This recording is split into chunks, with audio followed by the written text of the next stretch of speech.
당뇨가 있으면 콜레스테롤 약인 스타틴을 먹어야 된다는 말을 저도 했고 많은 의사들이 합니다. 그런데 그게 왜 해야 되고 정말 의사들이 그렇게 그거를 처방을 하고 있는지 거기에 대한 조사가 나와서 오늘 말씀드리겠습니다. 자, 아래에 있는 구독 버튼을 눌러주시고 알람 기능을 켜주시면 더욱 많은 분들이 저희 채널을 보실 수 있습니다. 그리고 제가 하는 이 강좌가 마음에 드시면 좋아요를 눌러주시기 바랍니다. 안녕하세요. 오늘은 먼저 공지사항을 2개 먼저 말씀을 드리고 시작을 하겠습니다. 첫 번째는 제가 유튜브를 시작하고 나서 광고를 실기 시작한 지 1년이 조금 넘었는데요. 그래서 처음 광고를 시작하고 나서 1년 동안 벌은 돈을 제가 고아원에 기증을 한다고 했는데 드디어 저번 주 일요일 날 2만 불을 도네이션 했습니다. 한국 돈으로는 뭐 2,400만 원 정도 되나요?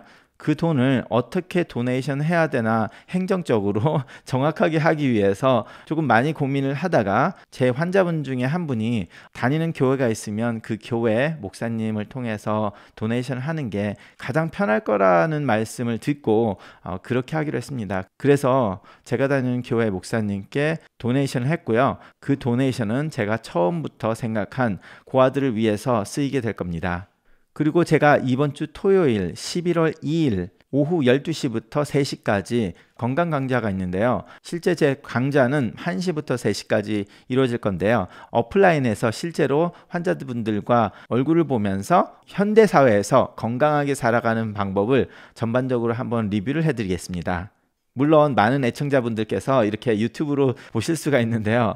어떤 것들은 제가 방송으로 말을 하기 좀 그런 것들도 있어서 아무래도 오프라인에서 말씀드릴 수 있는 게 있고 공식적인 자리에서 말씀드릴 수 있는 게 있고 아니면 방송으로 말씀드릴 수 있는 것들이 조금 차이가 있잖아요. 영어로는 politically correct하게 말을 해야 되니까 방송에서는 그렇기 때문에 이런 오프라인으로 제가 세미나를 하는 거에서는 좀 더 색다르게 좀 더 과감한 말을 몇 개 섞어가면서 말씀을 드릴 거니까 유튜브를 시청하시는 분들 중에서 LA에 오실 수 있으신 분들은 이번 주 토요일 12시부터 3시까지 제 강의는 1시부터 3시까지 있을 거니까 참여를 해주시면 감사하겠습니다. 자, 오늘은 미국 심장학회 American Journal of Cardiology에 실린 내용인데요. 10월 1일부에 나온 그 논문입니다. 이 논문에서 LDL, 즉 콜레스테롤의 약의 처방에 대해서 조사를 한 건데요. 특히 당뇨 환자 아니면 심혈관 질환을 가지고 있는 환자에서 LDL을 낮추기 위해 스타틴 약이나 콜레스테롤을 낮추는 약을 써야 하는데 정말로 얼마나 많은 의사들이 이것을 제대로 하고 있는지에 대한 보고였습니다. 이 조사는 2005년에서 2012년까지 행해졌고요. 총 4,186명과 2,368명 그리고 724명이 각각 당뇨 아니면 심혈관계 질환 아니면 심혈관계 질환과 당뇨가 같이 있는 환자군을 대상으로 조사를 했습니다. 결과는 여기서 대부분의 환자들이 하이 인텐시티가 아니라 모더레이트 인텐시티 스타틴을 복용하고 있었다고 발표하고 있습니다. 하이 인텐시티 스타틴을 복용하는 환자는 오직 5분의 1밖에 없었고요. 따라서 대부분의 심혈관계 질환, 질병을 가지고 있는 환자에서 대부분의 경우 적당량의 스타틴이 처방되고 있지 않다고 보고하고 있습니다. 자, 여기서 심혈관계 질환의 고위험군은 당뇨 아니면 실제로 심장 질환이 있는 사람들을 포함을 했는데요.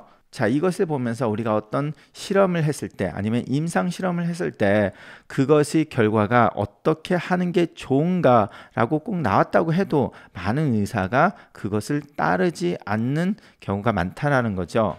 자, 여기서 제 개인적으로 왜 이런 일이 일어났을까 하는 생각은 실제로 공부를 안 하는 의사분들 때문에 이렇게 된 것보다는 왜냐하면 스타틴에 대해서 스타틴을 꼭 써야 된다는 걸 모르는 의사는 이제는 없어요. 굉장히 많이 다 알려져 있죠. 그렇기 때문에 모든 의사가 스타틴을 써야 된다는 걸 아는데도 불구하고 안 쓰게 됐다 아니면 적게 쓰게 됐다는 것은 의사가 환자를 치료할 때 진료할 때 그런 약을 주면 많은 경우 환자가 거부 반응을 일으킨다는 거죠. 뭐 약에 대한 거부 반응이 아니라 그 약을 먹으면 그 약을 정말 먹어야 됩니까? 이거 꼭 먹어야 되나요? 40ml 드시라면 40ml 말고 뭐 조금만 먹으면 안 돼요. 10ml만 먹을게요. 뭐 이런 식으로 하는 경우가 미국 사람들에서도 꽤 있다는 거죠. 제가 한인타운에서 와보니까 한인타운에 계신 한국 분들은 그런 딜을 더 많이 하였어요. 와가지고 약을 먹기 싫은데 이거 조금만 주세요. 뭐 이런 식으로. 솔직히 저 또한 40mg을 꼭 먹어야 된다고 막 말을 하시는 그런 분들조차도 10ml까지 어쩔 수 없이 처방을 하게 되는 경우를 보게 됩니다. 안 그러면 환자가 아예 안 먹는다고 하니까. 자, 여기서 어느 정도 또 장점은 제 경험상 흑인이나 남미 사람들, 히스패닉 사람들을 보면 흑인인 경우 의사가 하라면 그냥 듣고 말고 자기 멋대로 안 하는 경우가 꽤 많고 히스패닉 같은 경우는 의사에 대한 존중이 굉장히 높습니다. 그러니까 의사가 하라고 하면 무조건 한다고 예스를 해요. 예스를 한 다음에 집에 가서 안 해. 그렇지만 한국 분들은 최소한 내가 안 하고 싶으면 안 한다고 해서 의사와 약간 딜을 하려고 해야죠. 40ml 아니고 20ml만 10ml만 합시다. 뭐 이런 식으로 하는데요. 뭐 의사한테 거짓말을 하거나 안 먹으면서도 의사를 만족시키기 위해서 먹는다고 말하는 그것도 별로 좋은 건 아니죠. 아예 저 같은 경우는 환자분께서 안 드실 거면 안 드신다고 말씀을 주시고 아니면 40은 안 먹을 거니까 나한테 10mg을 해달라 하는 게 오히려 더 낫다고 생각을 합니다. 왜냐하면 환자가 최소한 그거를 먹고 있다고는 알고 있으니까. 아니면 아예 안 먹는다는 걸 제가 알고 있으니까 대처 방법을 고려를 해보든지 다음번에 올 때 다시 거기에 대해서 이야기를 할 수가 있게 되죠. 근데 무조건 먹는다고 말을 해놓으면 계속 먹고 있겠지, 계속 그렇게 생각하고 환자는 계속 안 먹고 있고 그러니까 서로 얘기가 안 되죠. 자, 이 논문에 대해서 별거 아닌 것 같은데 제가 왜 이 논문 얘기를 했냐면요. 저뿐만 아니라 많은 의사들이 이런 고충이 있구나라는 게 좀 느껴져서 그렇습니다. 그런데 우리가 임상실험을 철저하게 했을 때 심혈관계 질환이 있거나 심혈관계 질환으로 포함이 되는 당뇨병이 있는 사람들은 심혈관계 질환이 있는 사람들이니까 하이 인텐시티 스태틴을 복용을 해야지 가장 적절한 심근경색증, 뇌졸중, 그리고 신장의 혈관을 보호할 수 있는 역할을 할 수 있다는 거죠. 그런데 한국 분들 많은 경우에 뭐 약을 많이 먹으면 속이 쓰리다 뭐 이런 식으로 말씀을 하셔서 적게 먹는다 하면 결과적으로 당뇨 때문에 심혈관계 질환이 더 심해지거나 아니면 벌써 뭐 심근경색증, 관상동맥 질환 뭐 이런 것들이 더 심해질 수 있는 위험 노출이 된다는 거죠. 그럼 결과적으로 의사가 손해를 볼까요? 아니면 환자가 손해를 볼까요? 결과적으로 이렇게 되면 환자가 최선의 치료가 되지 않는 것이기 때문에 자료에 의해서 가장 좋은 치료 방법을 택해서 거기에 맞게 하시는 게 좋지 않을까 생각을 해서 오늘 이야기를 합니다. 자, 여기서 High Intensity Statin Treatment이라고 하면 아톨바스타틴의 40mg이나 80mg 아니면 크레스톨, 로스바스타틴의 20mg이나 40mg을 말하는 것이고요. Moderate Intensity Statin이라고 하면 아톨바스타틴의 10mg나 20mg 아니면 로스바스타틴의 5mg이나 10mg을 말하게 됩니다. 그리고 옛날 약인 프라바스타틴의 20mg에서 40mg을 Moderate Intensity Statin이라고 하고요. 또 옛날 약인 프라바스타틴의 경우는 40mg에서 80mg을 Moderate Intensity라고 합니다. 저는 자주 안 보지만 가끔 보는 로바스타틴 40mg도 Moderate Intensity고요. 오늘 한국에서 오신 분 중에서 피티바스타틴이라는 것을 드시는 분이 있었는데요. 이 피티바스타틴의 경우도 Moderate Intensity Statin에 포함됩니다.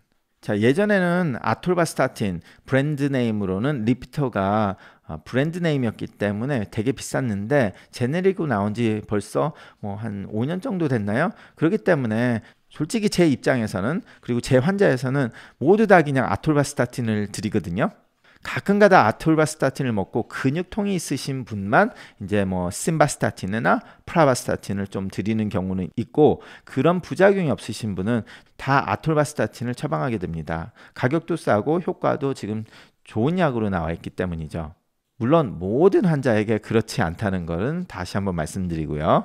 이번 주 토요일 11월 2일 오후 12시부터 3시까지 건강 강좌가 있는데요. 실제 제 강좌는 1시부터 3시까지 이루어질 건데요. 현대 사회에서 건강하게 살아가는 방법을 전반적으로 한번 리뷰를 해드리겠습니다. LA에 오실 수 있으신 분들은 이번 주 토요일 12시부터 3시까지, 제 강의는 1시부터 3시까지 있을 거니까 참여를 해주시면 감사하겠습니다.